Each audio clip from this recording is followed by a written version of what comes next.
I'm Kendrick. And I'm Jason. And we're just a few people like you, and we share not only our faith, but our eagerness to free our city here in Killeen.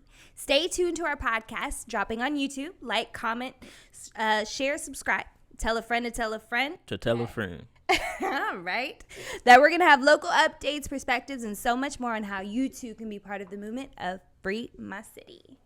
Today we have a special guest, barrier breaker, and recent author of the book called The Road to Equity, Kayren Gray. Thank you for joining us today. Absolutely. So tell us a little bit about yourself and your book. Yeah. So I'm the founder of MK Results LLC and the author of The Road to Equity, the 5 C's to Construct an Equitable Classroom. Started this journey about a year ago. I was a classroom teacher, also moved into the lead of social studies department. So I love history and taught history, made that subject come alive to my kids because I didn't have that same experience in school. That's why a lot of teachers become teachers. Sometimes they're like, I want to do it better or find a different way. And so I got into education, and it was a culture shock for me, even because I was in an environment where people really didn't look like me growing up. And so then I taught in an environment where everybody looked like me. And so even then I had to figure out ways to break barriers and kind of release those roadblocks to connect to kids that were different than me. And so I had to really figure out ways to confront my own biases and see how my own experiences manifested themselves in my classroom. And that was the inspiration behind the book, is seeing that I didn't have a champion for someone myself at school, and I wanted kids and students to really understand, and for educators really to understand how students can share their story, and their story can be incorporated within the classroom to make it more engaging. Wow, that's amazing. That's amazing.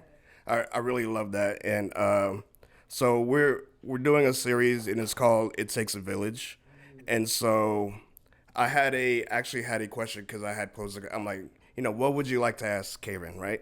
And so I actually had somebody email me, and it has to do with passion versus teaching for money, for a paycheck, right? And so his question was, there seems to be a discord between students and educators because students don't believe their teachers truly care about them outside of their attendance inside the classroom. In your opinion, what would be the best way to bridge the gap of mistrust between students and educators? Right. Students need to be seen, heard, and felt. And part of that is building relationships and connecting with people. We're in a human business, a human of service, public service. And part of that is breaking down those barriers and having meaningful conversations. It starts with finding ways to connect, because there are things that really we have in common, whether it's we're trying to get kids to achieve their goal, which is the reason why educators are there. How can we make you more successful? How can we set you up for success? So starting with conversations and understanding the backgrounds, the life experiences of the people you serve, of those students, to see how that impacts their learning. So you really have to understand who you're serving and to try to figure out how you can help them get to where they need to be. That's good. That's good. Yeah. That's amazing stuff. Also, just really quick, I wanted to give a shout out to your podcast, because for those of you who don't know, she has a really dope podcast. So I would suggest, even on Spotify, you can listen to everything that she's talking about. Like, a lot of the stuff that I learned and that I was encouraged by was listening to your podcast. So I just wanted to give a little shout out to that. I appreciate it. It's really finding ways to share your voice and your experience and your perspective to kind of open that door. It's that eye on equity. How can we look through a lens of some of the things we're going through to reach equality? No, absolutely. That is good. That is good. She's coming in strong this morning. No, It's the coffee. I hope so. I'm ready. I'm kicking in. But also, you mentioned on your website breaking barriers and changing the narrative. And so with Free My City, this is a topic that is, it comes up when we build out strategy on what we're doing and why we are doing what we're doing within our community. Could you tell us what that looks like today for our youth? Absolutely. We need now more than ever for our youth, our young adults to start using their voice.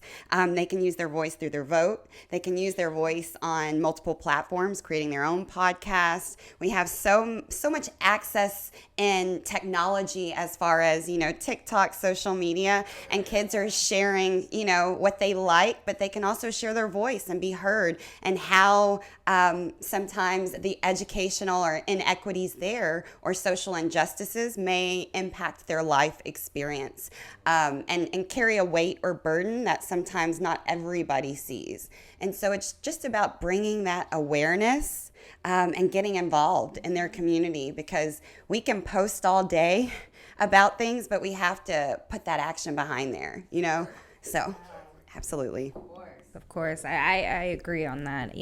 There's so much accessibility when it comes to technology, but it's just like, are we using technology to our benefit? Yes. It's more than just a repost, a retweet. I mean, I sound like a broken record when I say that, but it's absolutely true, because our words hold weight by our actions. And if you are aligning yourself in a certain manner, or you're exposing yourself to the world, essentially, make sure it holds weight, and it makes sure that that whatever you do, it's part of your legacy. Yeah. How funny. I was just thinking that. I was like, make sure that you share your story and you leave a story worth telling, so that people, we were talking about John Lewis. Look at that, how powerful the story, rest in peace, and how inspiring that he wasn't able just to sit on the sidelines, but he was marching.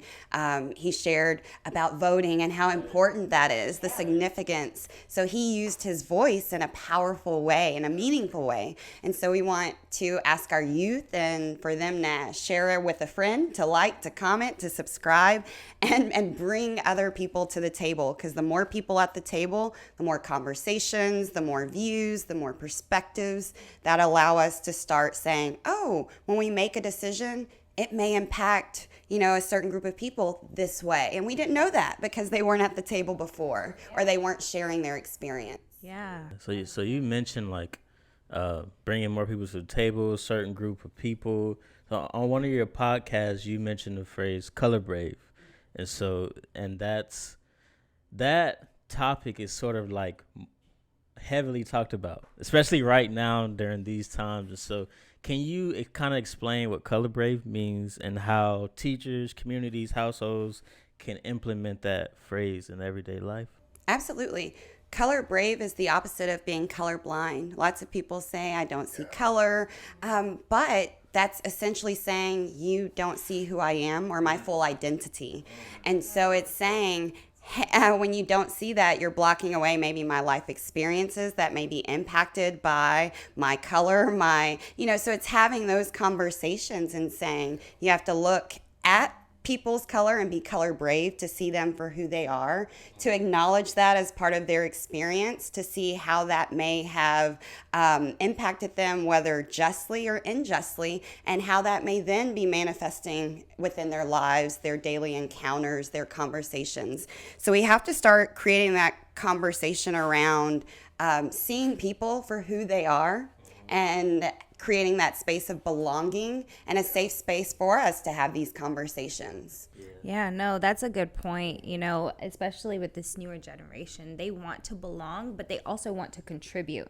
And if they do not have a safe place, like you were mentioning, they're going to just go on to the next thing. Or, like you were mentioning earlier, and especially in impoverished neighborhoods, the streets are going to get them. Yeah. And they're not going to have that exposure to a higher level experience of meeting their full potential, knowing that they can do these types of things. Right. Whatever they set their mind to, they can accomplish. But it has to start with having that type of mentality, but having the exposure to the mentality so they know what questions to ask when they're put in those circumstances or situations. And everybody wants diversity, in the classrooms.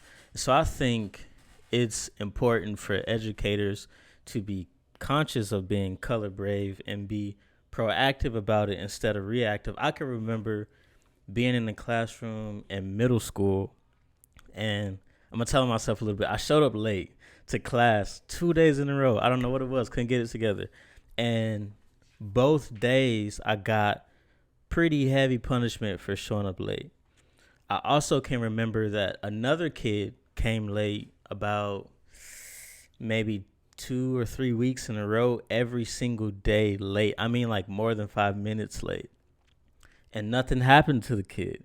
And so in my mind, I'm angry at this kid because he's a young white male and I'm a young black male getting punished for being late twice. You've been late almost the entire month, and the teacher pulls you to the side and asks what's going on with you. And had she asked me what was going on with me, she would have known we were having car troubles. And so I think teachers being, okay, I have a diverse classroom. I need to be color brave. So what do you think are some steps educators can take on recognizing I have a diverse classroom and keeping sort of like racial tension down at keeping maybe discipline equal, time spent with the student equal, and all of that? Absolutely. I think it's first starting that conversation, and a lot of educators know the what. We know our curriculum. The state of Texas tells us you have to teach these standards, right? We also know the why we are involved in education, whether we're trying to share our content, our passion for kids, we want them to succeed, but more are uncertain of the how. Like you mentioned, how do you connect with someone who doesn't look like you? We go to school for, and I went to school for political science, and then I did an alternative certification. And even going the traditional route, there is no talk of cultural consciousness or pedagogy within the framework of what college students go through. So it's just, here's how you maybe manage classes, but not about that diversity piece. About, you may be able to teach math, but were you taught how to teach math to people who maybe have a learning disability? How are you going to connect with them who maybe come from a different socioeconomic status? If you've never went to bed hungry, you may not see that as a barrier to a kid in your classroom being unable to learn. Wow. And so it's creating this consciousness to say, if we want everybody to be treated equally, the process is equity. And so we have to start having that conversation of equity is fair, equity is inclusive. Equity is also saying that what one student needs, another student may not need, but that's still equal, because we're allowing this student to reach success, and he or she may need a little more help. But it's about saying, how can you pull aside and have those conversations to say, hey, Kendrick, what's going on? I've noticed that you've been late. Is there something I can help you with? Or reaching out to break that barrier and say, why is Kendrick, because just like you said, students observe things. They have things in their head, but they're not sure how to articulate it. And we as adults, and so you may see something as anger, but beneath that anger lies, if we have that conversation, to understand where that anger is centering from.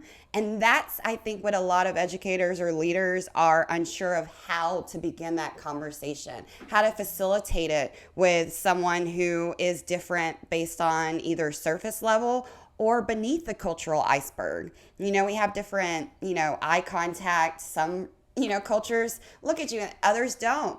And we have to start understanding what is disrespectful in one culture may not necessarily be in another. But looking at kind of the dynamics and starting that conversation to say, how can I be of service to you, even as a student who carries a lot of baggage with them, as adults do too. Everybody has a lot going on, but it's us as the role of the educator to lift and support and say, how can I help you reach your goal? And there may be a roadblock like anger or, your car trouble, and we may be able to find like, wow, that's just the missing piece that could get Kendrick on his way to success. How does the school have resources? Can we assist in some way? Can the community come out? It also needs to be a community effort, all stakeholders, not just the teachers at the table, the student, the parent, but district level community leaders, so that we have the resources necessary to say, I got you. We see you, it's not just this kid being tardy because he wants to be. Yeah. There's a reason behind that, and we have to start a conversation to understand. No, that is really good. I have a follow-up question on that, though. Do you feel like teachers have enough resources from the district and the school board, at least to effectively make sure that their teachers have, one, understanding, two, accessibility to resources, and compassion, to balance what discipline should look like based on the student while still ensuring that they're upholding equality, for their diverse students? Right, absolutely. We teachers have a tremendous job, of ensuring not just the content, but it's a holistic approach now in education and the entire education system. And it becomes, if we don't address this within our profession, we leave each educator to decide what is fair, what is equitable, what is equal based on their own life experiences or background. And so we have to start having this conversation to create this standard and to start understanding what bias is and how unconsciously that can manifest itself within our daily actions, within our classroom, and with our community that could be counterproductive to what we're trying to do. And sometimes not everybody can see that because we're not always looking through that lens of equity, or we're not asking the right questions, or we don't have the right people at the table to understand those experiences. So I think it's really understanding what biases are, how they can impact you, what equity is, and the need for diversity, because it's so ever changing. We have to understand that sometimes the teacher in the classroom doesn't necessarily reflect the demographics of the students they serve. But even though there's a disparity there, we can still create a bridge to foster success for all students. It is possible. Teachers make things happen every single day. So this is just another kind of awareness that we have to have a conversation. Just when kids were struggling reading, we figured out reading and literacy strategies. Now the issue is this gap, and part of it is bridging that culture gap. And culture has changed. It's social media now. It's all these things that weren't culture 20 years ago. So it's understanding what that culture is, how it's changed, and how it's impacting the classroom. Where some student may feel more independent. They share their views a little more, and sometimes people may say, that's being disrespectful. They're not being compliant. But we have a generation of youth who are eager and willing to serve and have their voices be heard. I think it's just creating the right platform and the right kind of collective effort to show them that we all as kind of have our differences, but we can come together for that equity and a peace to serve everyone. Right. That's really good. In one of your educator roundtable talks, you touched on a topic, how to raise a kind kid. And how does that extend to teachers, raising kind children or kind students as it relates to the exposure to diversity and inclusion when they're not exposed to it at home? Absolutely.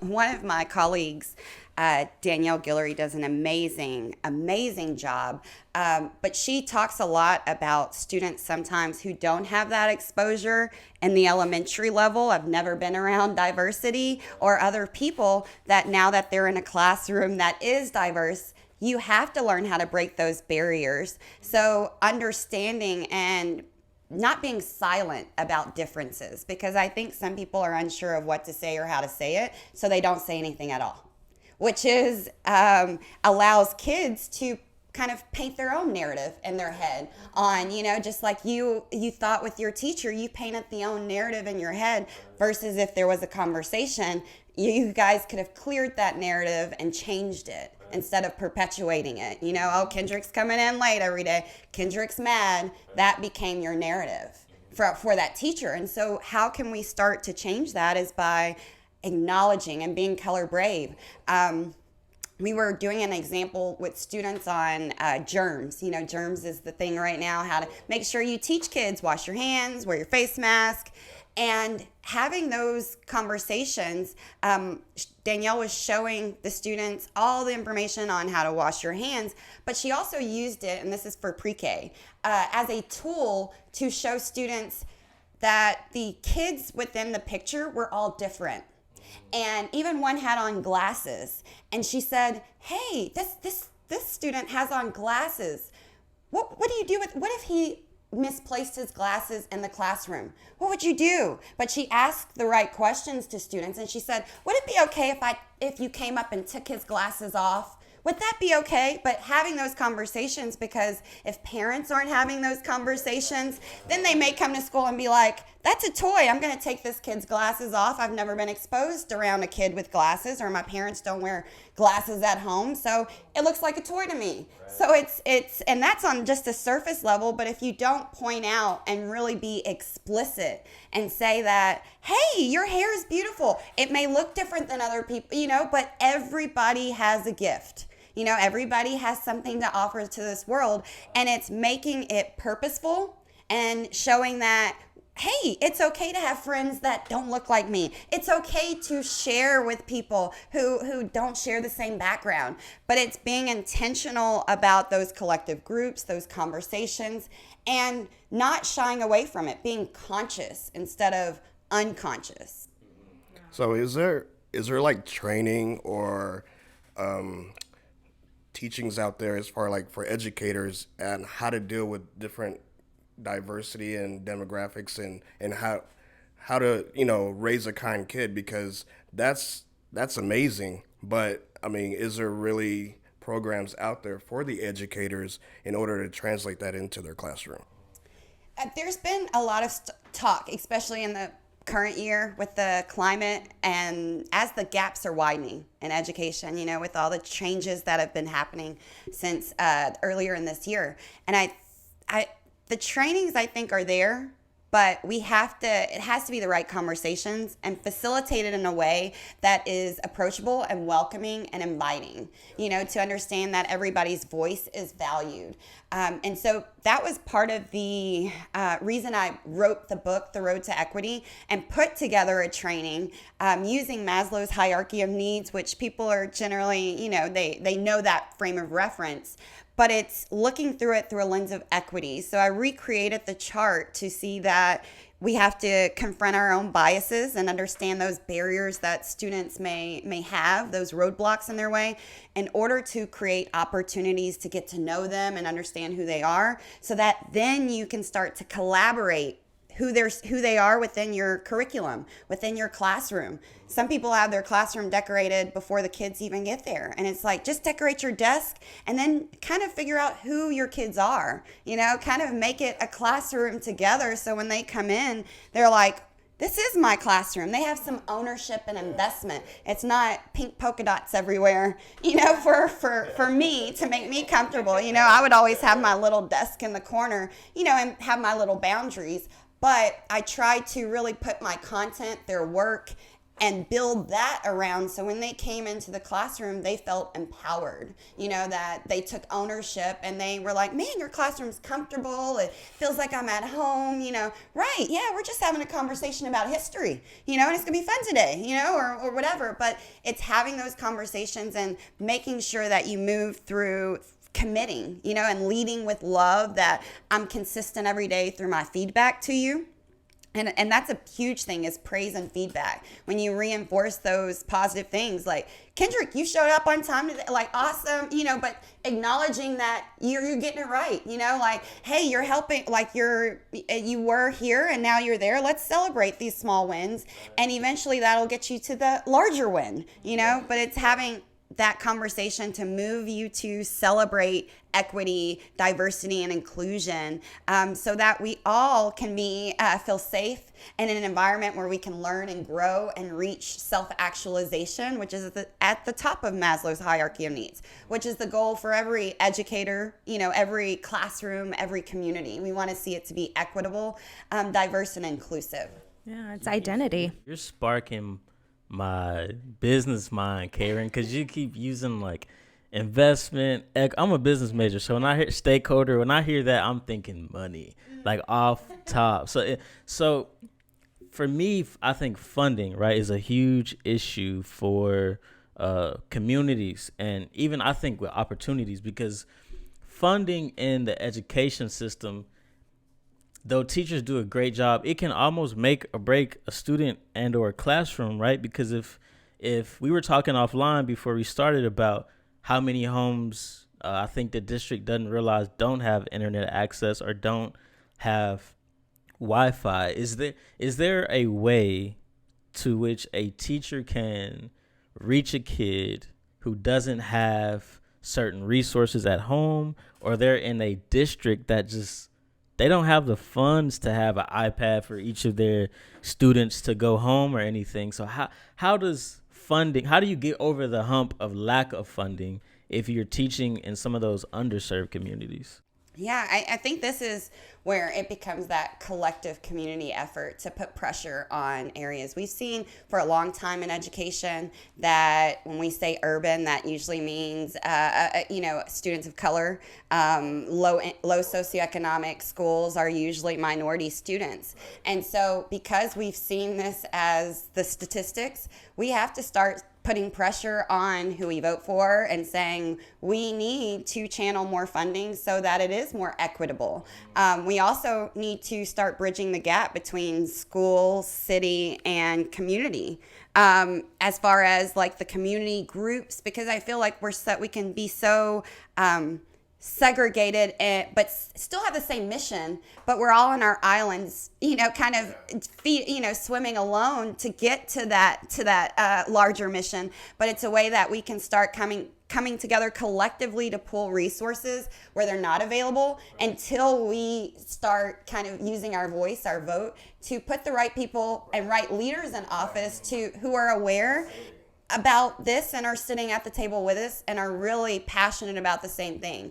And seeing the disparity as something that's going to have long-term impacts on society, because these kids who aren't getting the resources, the less funding, the first-year teachers, it then is producing an outcome that is perpetuating that same narrative that the community, those kids may not go to college, may not go out, and then you have additional issues within the city that you have to take care of. And that's just going to be a constant cycle until it's broken for us to really have that conversation with leaders. Oh, absolutely. That's so powerful in itself. And as far as funding goes, the disparities that we see in our day-to-day affect the outcome, like you mentioned. Right. And even in a professional life. I grew up here in Killeen, and I didn't know that I had access to be successful until I left. I went to school and I started my way in my career. And so it's just like you have that exposure, like we were mentioning earlier, is that if you don't have the exposure, you don't know what questions to ask. And that's sad because it's based off of the funding and the decisions of, your government, in a sense. Like there's so much power in that, and it changes the mindset of those students, and it has that long-term effect on them, when in all actuality, if you just invest, may it be in time, may it be in money, in a community effort, you can do so much good for that individual. You can do so much to help them advance and be a member and another person that's going to plant a seed in the next child, in the next child, in the next child. I have so much respect for teachers, because if it wasn't for teachers investing in me, I probably wouldn't go back till this day and thank them. I owe them so much to who I am and sticking through and saying, Melissa, stay the course. Because had I not, I would have fallen back into, who knows? Yeah. And that brings up a great point on why schools are so important, and why educators are so important and the impact they have on students, whether positive or negative. And we want more positive impacts for our students so that they have those equitable outcomes. And so it's bridging that gap, because we know the power of a leader. We know the power of teachers. I know my first grade teacher was someone who saw me, after my experience with my kindergarten teacher, So it's having those conversations and seeing the power of your position, your platform, and using that for good to motivate. And there's candidates out there that are proponents for what we're talking about today. It's just we need to get out there and vote them in. We got to vote them in. Yes. We're having a voter drive on coming up, because we want to start getting just young people and having the conversation about voting. And so part of the educational piece, even parents, if your kid's not of age to vote, I still take mine to the polls to see the process. To start teaching and modeling. You'll be here one day, but, and I don't ever tell him who I'm voting for or what party I don't say any of that, because this is something I learned from my own mom. She would bring us and I'd be like, who'd you vote for? And she said, that's none of your business, but I'm showing you the process. So I was able to kind of understand and come up with my own view, but I understood the process and I was exposed to that. So parents too, bring your kids, show them, hey, this is what you do, part of the process, part of your right to vote, to live in America and this great land is to exercise your voice, and that's through your power to vote as one of those means. Yeah, and it provides identity. When you have identity, you're going to be more cautious of what's going on around you. And when you are maybe not so certain in your identity, you're not going to pay attention to something that you're not exposed to or learning from so quickly. Yeah. And so when it comes to voting, voter turnout being low and lack of engagement, even schools and the performance of their children, it's been a very hot and touchy subject within our community alone. Yeah. It's sad, but I think that as a community, coming together instead of a difference, like we all have the same goal, right? Our end goal is always the same. Our vision is the same. It's just each of us have different ways of getting there.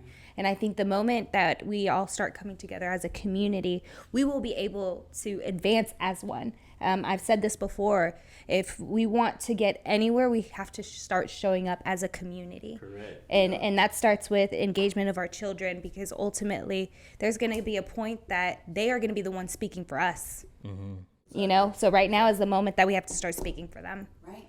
You're not voting for yourself. You're voting for your kids too, for the longevity of their legacy. We want to pass on that legacy. We want people that will encourage that legacy. So it's not about me voting. It's about what's going to benefit my children. Yeah, legacy over promotion. That's what it is.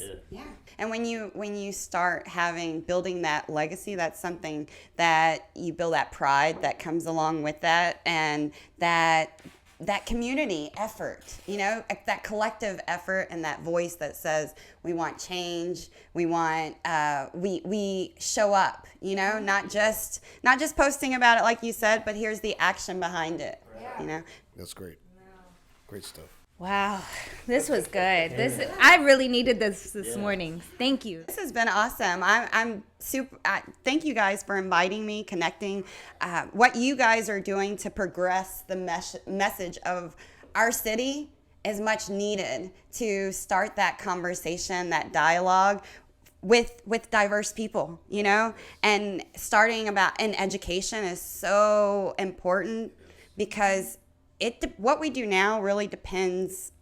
Our children's future is going to be impacted. So we can't sit around. We can't be silent. Having these conversations, this dialogue facilitates that forward movement of being color brave, of breaking barriers to really change that narrative and close the gap. So I commend you guys on doing the same thing. So thank you. No, thank you, really and truly. Like I mentioned earlier, I needed this conversation today. It really is great coming together with different perspectives. And, as we're closing this up, what would be a special message that you would have for educators or caregivers that may be listening to us right now?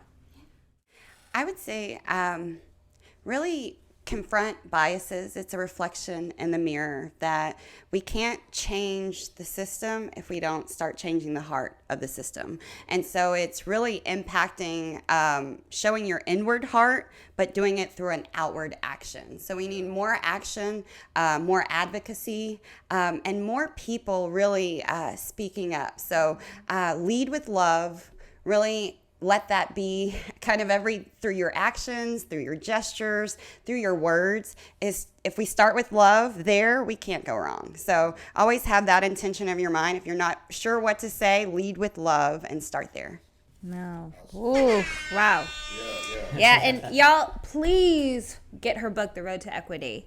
You know, or listen to her podcast if you're not a reader. You know, go on her YouTube, the Educator Roundtable. I mean, we're not going to end here with you dancing like I saw in the video. I was like telling Jason, I was like, we're going to have her dance. But no, we're not going to put you on spot then. But just thank you again for coming, showing up, and being present in this moment. Thank you guys for joining us. Thank you guys for listening to us. Follow us on Facebook, Free My City, or on Instagram, free_my_city. We will be dropping more YouTube videos on those platforms. And make sure, guys, get out there and vote. Be the change you want to see on the streets, in the schools, in the boardrooms. That's right. And above all, free your mind so you can free your city. Be blessed, community.